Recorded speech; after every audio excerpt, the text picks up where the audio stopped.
Why Dr. Squatch paid millions of dollars for Sydney Sweeney's bathwater. She partnered with Dr. Squatch, was a male-focused direct-to-consumer brand. It's now sold in Walmart, but it was an original brand that became big by selling on Meta. It really filled the gap of men were not being spoken to online, and it's highly targeted to millennial men. It had a very masculine feel.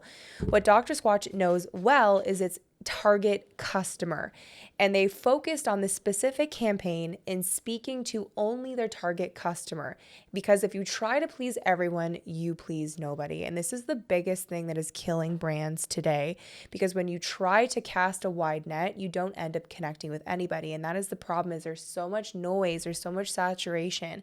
If you want to have a breakout moment, you have to do something that very clearly connects with your target.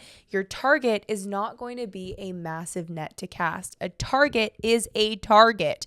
And that's what Dr. Squatch understands. And they only did 5,000 pieces, which makes that intelligent, is that it was a limited edition drop. This was designed more for virality than for sales, which also makes sense because her actual bathwater is in the bar. The other piece that actually is extremely brilliant about this is it taps into OnlyFans culture. One of the big things that is being seen right now on OnlyFans is OnlyFans models selling their bathwater to their connected audience. The reason why this was brilliant is two-pronged. A lot of the customers for Dr. Squatch are OnlyFans users, and they're going to understand the second and third order thinking of that product drop.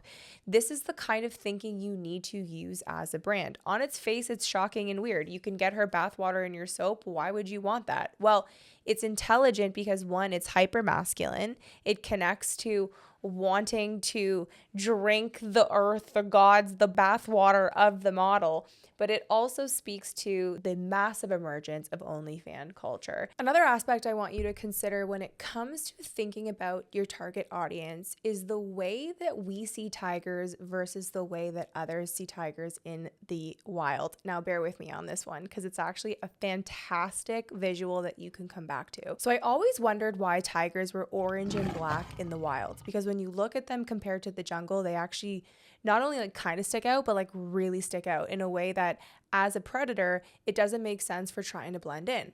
What's interesting is that the way that we see tigers is very different than the way that other mammals see tigers, because they don't have the same full color spectrum as we do. So in this instance of Sydney Sweeney in the bathwater, it's important to think about the tiger, how deer see tigers versus how humans see tigers. Now in this visual is how humans see tigers, but in this visual is how deer see tigers. Now what's relevant to this is that what we see as a non-target customer to Dr. Squatch is more similar to the tiger of how we see them in the wild.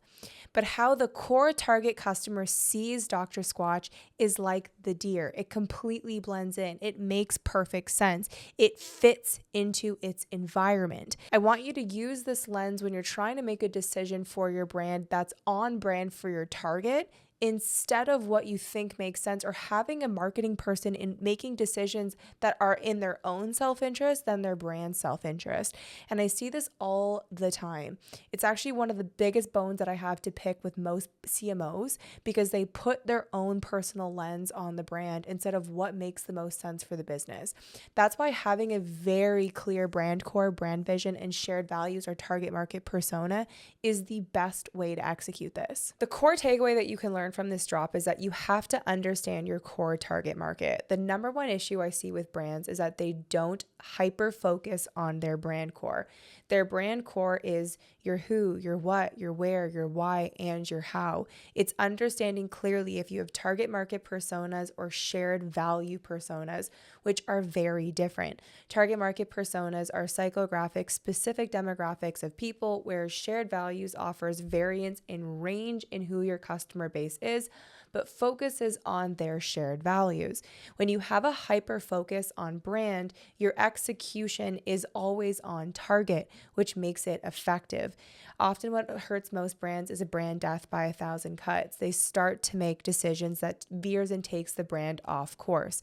By focusing on specific of what your brand is, how you want to make people feel, and who you want to connect with, you can make on brand launches.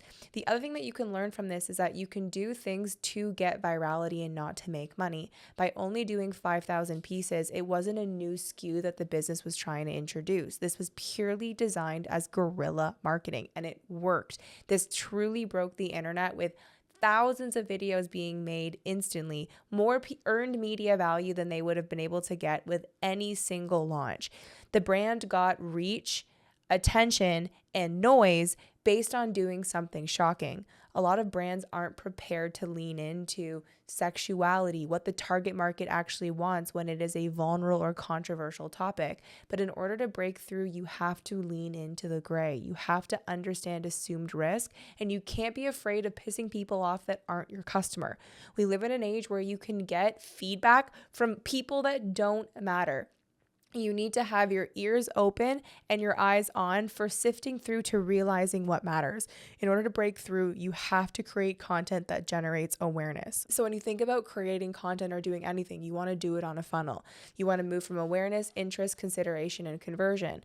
They didn't have enough products for people to just see it and convert. It was sold out instantly, and the waitlist demand was bigger than how many products they have.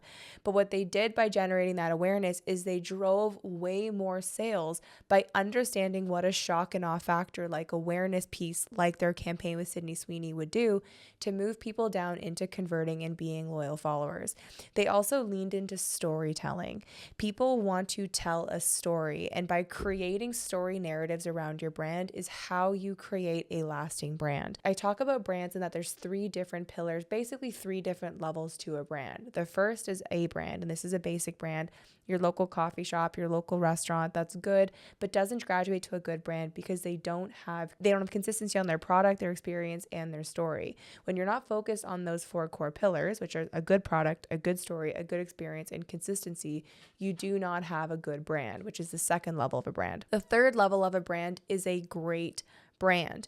Now, the great brand status is understanding having all 4 of those pillars be great, not good, and having the variable of time to make those 4 pillars exceptional. Without it, you do not have a great brand. Dr. Squatch is becoming a great brand. They're graduating from a good brand to a great brand because they're leaning into consistency, story, having a great product, and experience. And what most brands miss is it's not enough to just have a good product. You have to have all 4 of those things. It's becoming more and more competitive in order to break out from all of those 4 pieces. But the Dr. Squatch launch with Sydney Sweeney is a good product because their product is already good. It has a great story. It connects with their target audience, and it connects with the OnlyFans culture. It offers a good experience because it's basically providing an imagery. Like all of the commercials they did was very experientially focused. Sydney Sweeney had so much fun doing this. And also it now provides an experience of when the guys are using the soap if they choose to use it. And the brand is consistent. Every execution they did from this drop to drops before to the language they use in their ads, their socials, and their product experience are all consistent. That's what makes Dr. Squatch a great brand. I hope you enjoyed this video. Let me know if you have any questions. And if you haven't checked it out, I have a social media masterclass that will help your brand level up. I own a strategic agency called Third Eye Insights, but I offer tons of products and services like the masterclass, as well as a monthly cohort I do with 12 professionals as a way to work with you one-on-one for less money so that one day we can work together at the agency. My goal is to provide value to my community. So if you enjoyed this, please share it. Let me know if you got any questions in the comments below, and thank you for tuning in.